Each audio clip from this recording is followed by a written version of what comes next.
and welcome to Eye on Kenya. I'm your host, Claire Modenji.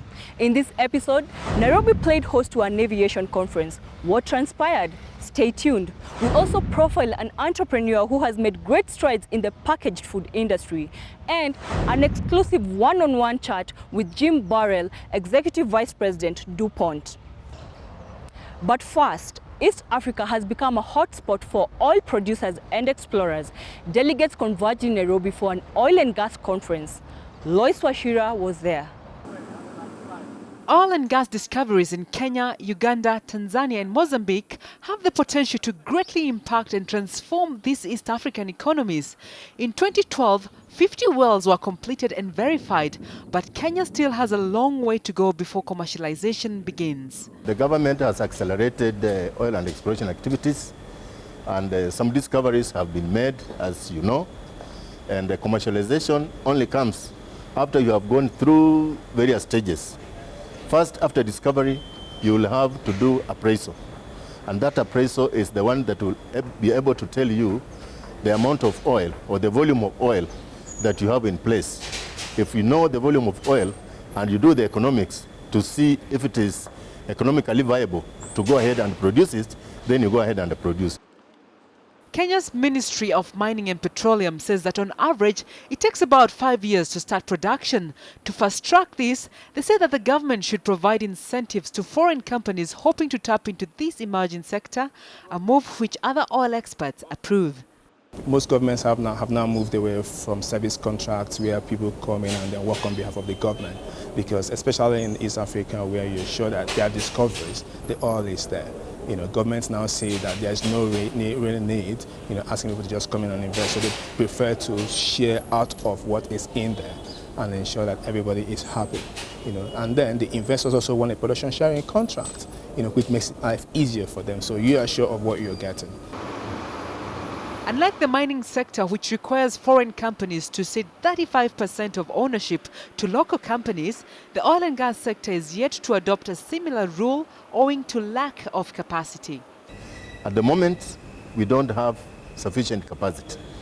And through the capacity building programs like the one I alluded to, the Kept Up, which is initiated between the World Bank and the Ministry of Energy and Petroleum, we are going to build capacity in a progressive manner in order to make our people able to handle certain activities before we can now put percentages to participation. But this is going to happen definitely in future. Other than capacity, what lessons can East Africa's emerging producers learn from West Africa, which is more developed in the sector? For East Africa, it's more frontier. All the discoveries are just coming up at this moment. It's important that they have lessons from West African experiences and ensure that they make the right decisions regarding bringing in investors, give them conducive environments and terms to encourage more investment, because without them, governments can't even do anything. Governments in these countries of East Africa would certainly need to they are eventually getting better at it, as in managing how they want to define the policies and analyze and how to manage the risk profile, a bit of security risk as well in the region, as you see these days. So that has to be managed well, and as that gets better, it would help the oil companies to get a better share of I would say the benefits, share their benefits with the countries and the people of the region. And how does ownership impact on investment in the sector? It's important that governments realize the risk of increasing their stake at the detriment of losing investors.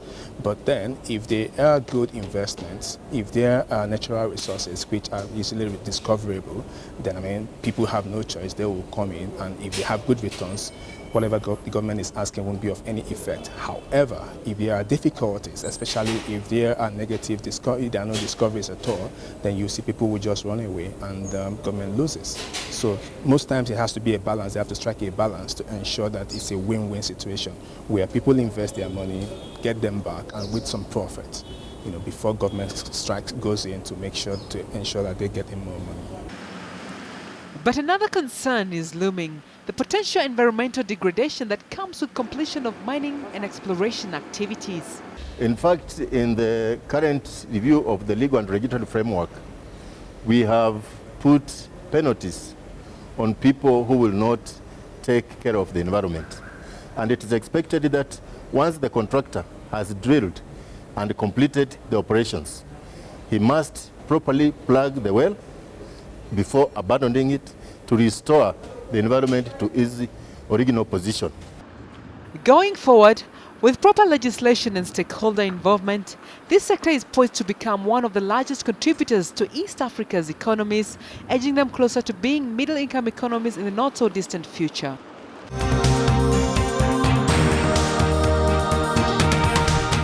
The aviation industry in Africa is taking off. Stakeholders in the sector met in Nairobi earlier in the week to discuss key issues and growth opportunities in the continent. The Africa aviation industry is expected to generate about $100 million in revenue this year, according to the International Air Travel Association. Infrastructure developments at key international airports, coupled with increasing passenger traffic, are among the factors driving growth. Actually, everywhere you look in Africa, the opportunities are there because the markets are underserved. But typically now we are seeing a lot of investment in airports. So modern airports are coming up, which means airlines can operate in environments that support the growth of the industry as well as their businesses. Secondly, the economies of most countries are growing, so which means there are more people who are going to be traveling. The main factor is efficiency and traffic growth. The airline industry over the years, because of persistent high cost increases, has actually done a lot to make sure its operations are very efficient. And currently the industry is running at a very high level of efficiency in terms of its operations. We've taken away a lot of the unnecessary costs that are within the airline's control. Those stakeholders in the aviation sector are optimistic. Passenger traffic remains dismally low. It is estimated that only about 15% of the Africa population use air travel, and passengers traveling from outside the continent prefer non-African airlines. We heard today that only 20% of the passengers are coming on African airlines to Africa, and that is far from ideal. In the past, we talked about reciprocity. Under the old regimes, we had a 50-50 distribution of traffic. Now, with 20% and 80% going somewhere else, we must ask ourselves, what are our governments doing to help our aviation sector? Tax charges by most African governments still remain quite high, and safety and security were also cited as key concerns impeding growth of Africa's aviation sector. Air transport is still looked at as a cash cow for most governments and most service providers at the airports. We have taxes alone ranging between $40 to as high as $180 on an international ticket in some countries. Now, this is very unsustainable. I mean, we have always thought that low-cost carrier development could be another way to actually get as many people as possible to travel. We have to enhance safety and security in Africa, which is a big thing globally, as you know. Secondly is infrastructure development. We are lagging behind as a region in terms of investment in this sector, whether it be the airports, air navigation services, as well as facilities to make sure that our passengers travel in comfort. Those are some of the key things that really we are looking at. Another factor hindering the growth of African airlines has been the lack of liberalization of the aviation sector. Because market is not fully liberalized, it has affected airlines' ability to grow their business. Even where traffic exists, it is constrained. You heard the Secretary General of AFRA mentioned the example of Angola, where there's huge traffic potential, but the government of Angola is restricting market access. Kenya Airways wants additional frequencies to Angola. it's been refused. Ethiopia wants additional frequencies it cannot get, yet the business is there. So unless we find a way of unlocking this potential, it is going to be difficult. To counter low traffic volumes, some airlines such as Kenya Airways have introduced low-cost carriers which are expected to boost numbers. That is seen as a growth frontier for airlines in Africa. When you look at FastJet from Tanzania, that they are flying domestically, they are flying to Lusaka now, they are flying to Johannesburg, they have load factors of over 80%, they are doing something right. Jumbo Jet was launched here, they have a very high load factor. When you pre-book, you get it for $32 a ticket. When you book very late, you get penalized, you pay more. That system works when it's properly explained and properly promoted. It is not all bad news. Industry experts are bullish about the aviation sector and say that there are still untapped opportunities for growth in the industry. We notice that most of the services that are being provided at airports today, we've seen significant outsourcing of these services. And in Africa, most of them are going to non-Africans. We would want to rather have these opportunities controlled and run by Africans, provided they can do so efficiently and cost effectively.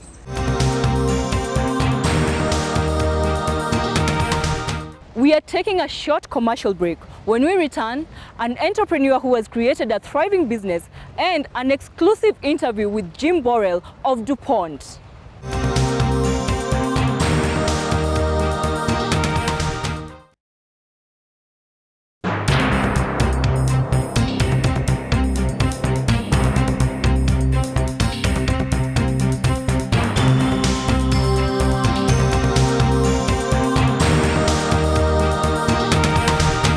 Welcome back.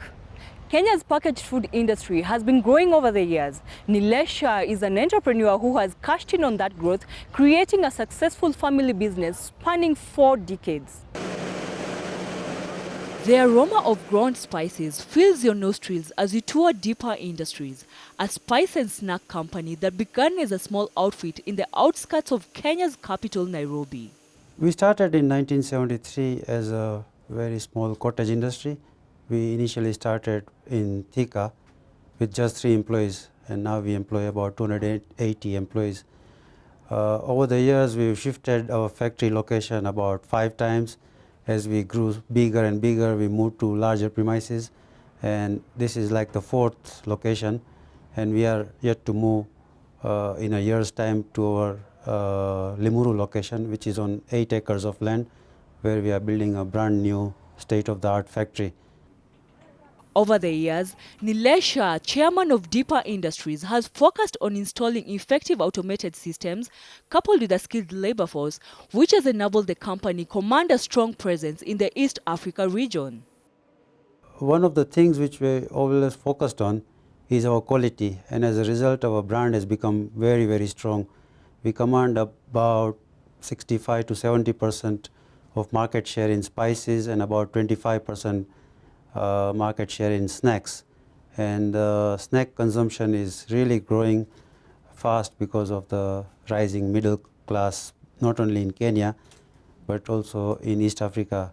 In fact, as a company, we export to 14 countries, which include the US and the UK.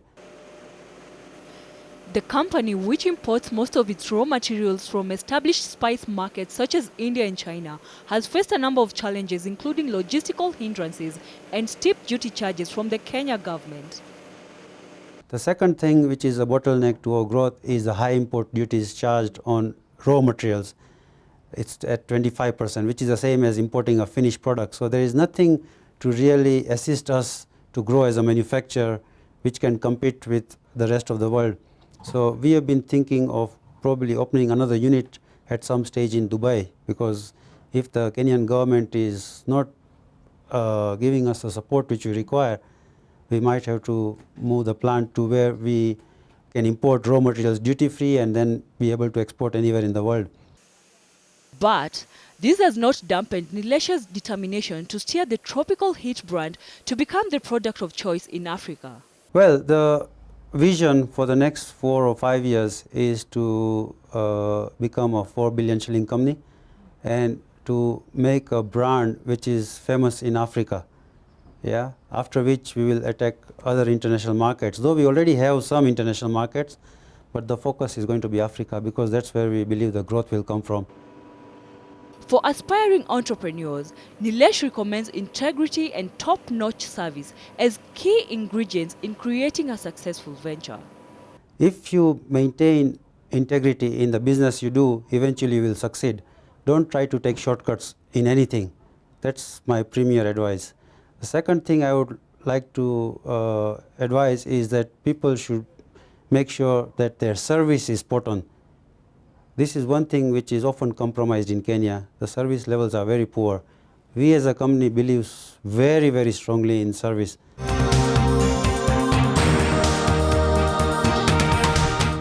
According to the Global Food Security Index, food security fell in nearly 70% of the countries polled in the first quarter of 2014. Jim Borrell, Executive Vice President, DuPont, tells us more on the status of food security in sub-Saharan Africa.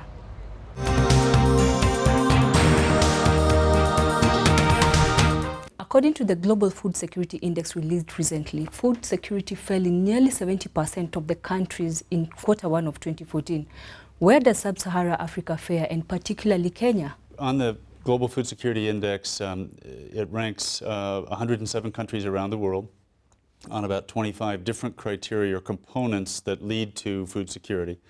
And so, first of all, the magic isn't necessarily the score, but understanding the components and how a country, why they scored where they did, which then encourages everybody, private sector and government, to work on the right things.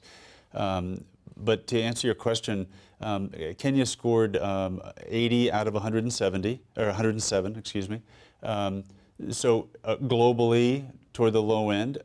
Many countries in sub-Saharan Africa are in the same range. In fact, Kenya was among the better positions in sub-Saharan Africa.